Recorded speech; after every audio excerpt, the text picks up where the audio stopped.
Welcome back, guys. This is the Tightwad, and today I'm going to start the process for adding a new coat of stain to our deck. You can see the stain didn't take really well to this top piece of wood because it was all brand new wood when I stained. And then the bottom down here has just worn over time. I think it's been 3 years. I'll verify that and put it in the description. But I'm going to start the process now of cleaning the deck using the Restore a Deck system. And after I get it cleaned, I will then be applying a new coat of the Armstrong stain, the exact same stain that's on it now. So to get started, I'm going to have to get as much as I can off the deck. I'm not going to be able to remove everything, but I'll be working on one side and then the other.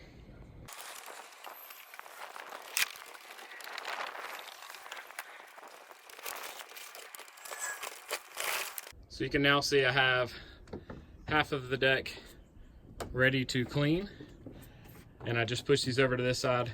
I'll clean this side first and then move the grills over here, back over here, and clean the other side, and then I'll do the opposite whenever I start staining. Don't forget to also clear out under your deck, because everything that comes off the deck is going to drain down and fall on this. So I'm going to go ahead and remove the swings and the 2 trash cans, and I'll probably leave all the junk in the corner. And I'm going to be preparing the deck with this Restore a Deck solution. If you saw my deck video where I cleaned my deck the first time, I used this Restore a Deck product and fell in love with it. I contacted the company and told them they could put my video on there as a customer testimonial. I paid in full for it at that time, and when I was ready to restain the deck, they did offer to send me some more of the Restore Deck cleaner and brightener, as well as a couple of gallons of the same wood stain that I used previously. It's the Armstrong Clark Oxford Brown semi-solid stain. So this was all sent to me for free, but only after I used it the first time and loved it. So the first step today is going to be this Restore a Deck cleaner. Since I'm using the same exact stain I used previously, and it's an oil-based stain so it didn't sit on top of the wood and flake, I do not need this strip option. So you're going to be using either the clean or the strip. Clean is if you have a deck with no stain. Strip is if you have existing stain you need to remove before applying the new stain. Step 2 is this brightener. It restores the pH balance of the wood and gets the fibers ready to soak in the stain.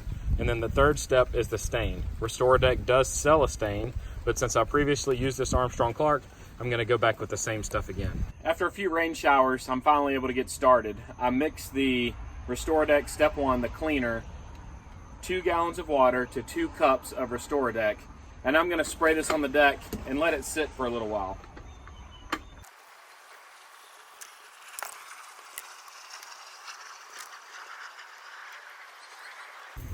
You can see it oxidizing. You can see the bubbles that are forming on it. Just going to make sure I've got a nice good coat on it here.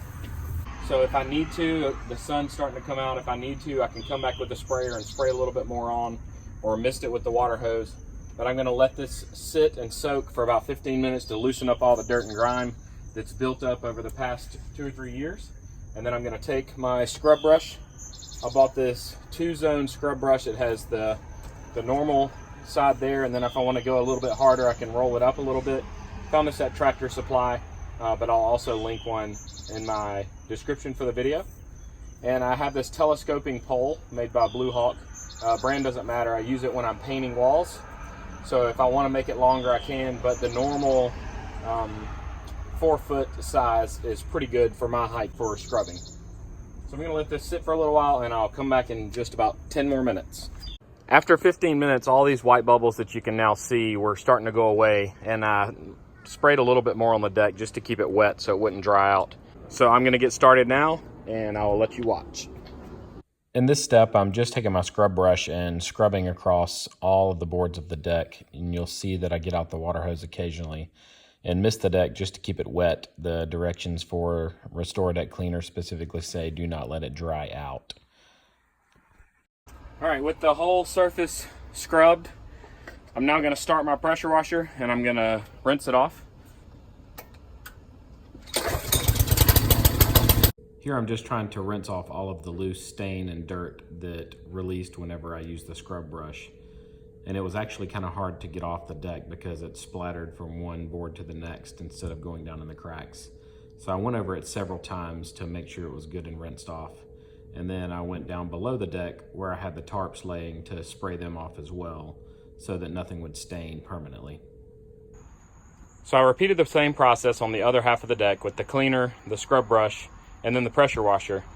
And now I'm going to go back across the whole deck with the water hose and rinse it, because this puts out a little better rinsing method than a pressure washer does. It's been 48 hours since I cleaned and rinsed my deck, and you can see that it took most of the stain off. I did not use the stripper, I just used the cleaner. And you can see how the deck looks now. And I'll show you the stairs as well. I did my best to avoid getting it on the rails, but I did get a few spots on there. And my goal for today is to get most of the deck stained. I still have my 2 grills sitting on this side. They're too heavy to remove from the deck. So I'm gonna start a couple of boards over from the grills here, and I'm gonna work my way to this side of the deck and then down the stairs. So my goal is to get most of this done today. And then in a couple of days, after the stain has time to dry, I'll move the grills to the opposite side of the deck and finish up the last 5 or 6 boards. These are all the things I'm going to be using today to stain the deck.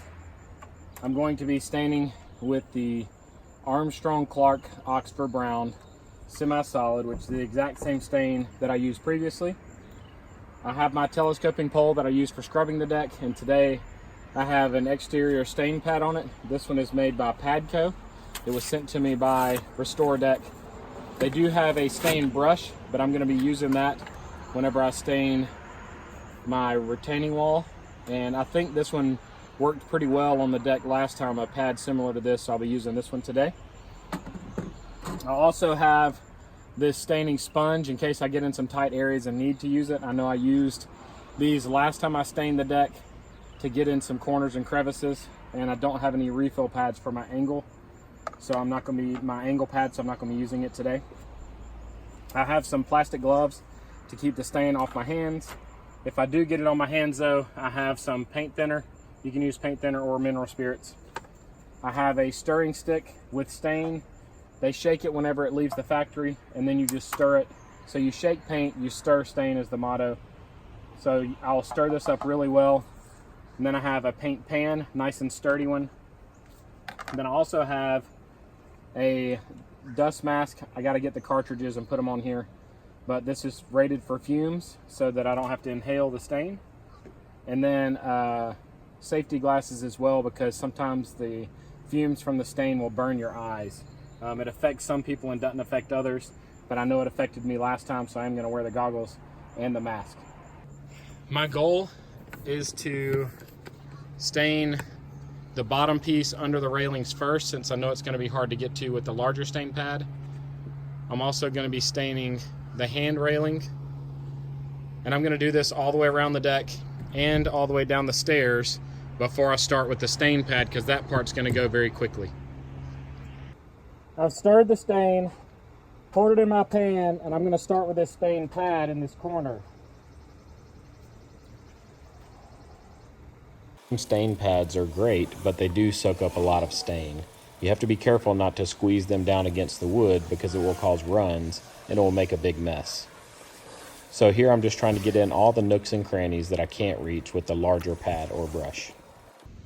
The next thing I'm going to do is stain this top rail all the way down. And you don't want to do this in sections, you want to do a full board at the same time. I took this stain pad off of my pole so that I could use it for some of this work as well.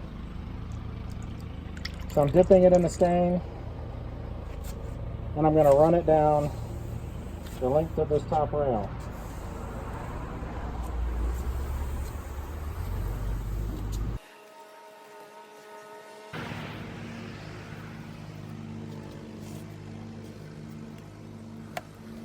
And I'll repeat this process all the way around the deck until I have all the railings finished.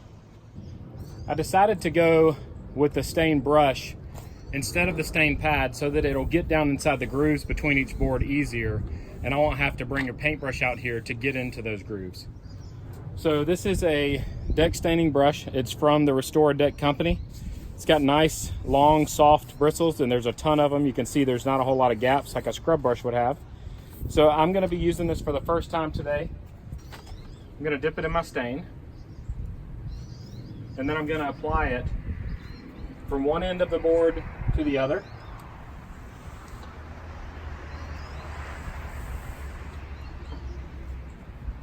Making sure that I get the ends good.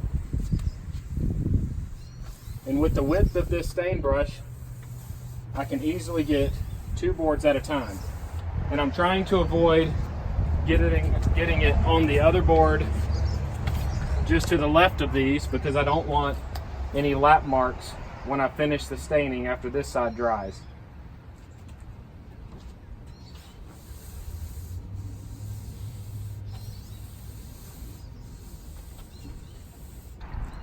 I'm only dipping about a 1/2 inch down because I don't need a ton of stain on the brush. I don't want to leave a buildup of stain on these boards. When you leave a buildup of stain on boards, it can cause peeling of the stain, flaking of the stain, but most commonly with oil-based stains, it's going to cause it to rub off later on your shoes or your clothes or feet.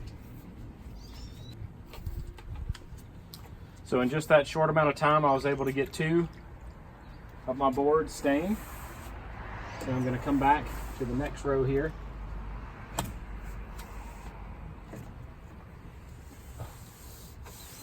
And now I'm not worried about overlaps because I'm just going to stain all these boards very quickly. The brushes are getting nicely down in the grooves between the boards. I do have tarps under my deck to catch any of the stain that drips through, so I'm not worried about that.